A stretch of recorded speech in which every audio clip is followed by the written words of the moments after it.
कर्ण ने मृत्यु के समय दिया था दानवीर होने का प्रमाण, श्री कृष्ण ने खुश होकर दिया था वरदान। श्री कृष्ण और दानवीर कर्ण की अंतिम संवाद आज की कहानी में बताऊंगा। श्री कृष्णा और कर्ण की अंतिम संवाद आइए जानते हैं। सूर्यपुत्र कर्ण महाभारत का एक बहुत ही खास पात्र था। कर्ण को न केवल उनके पराक्रम बल्कि उनके दानवीर होने के लिए आज तक जाना जाता है। ऐसा माना जाता है कि उनसे बड़ा कोई और दानी नहीं हुआ। भगवान कृष्ण खुद भी कर्ण को सबसे बड़ा दानी मानते थे, लेकिन ये बात अर्जुन को पसंद नहीं थी।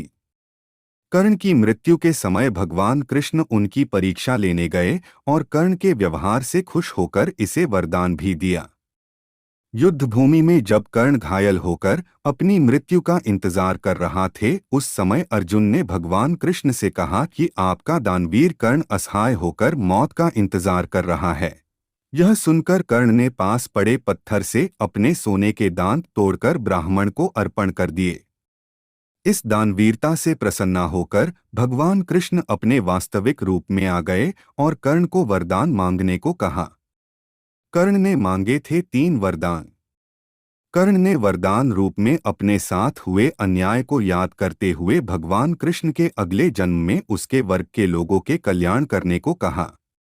दूसरे वरदान रूप में भगवान कृष्ण का जन्म अपने राज्य लेने को मांगा और तीसरे वरदान के रूप में अपना अंतिम संस्कार ऐसा कोई करे जो पाप मुक्त हो।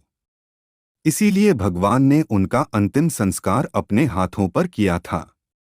इस पर श्री कृष्ण ने कहा कि कर्ण को उसकी वीरता और दानवीर होने के लिए हमेशा याद किया जाएगा।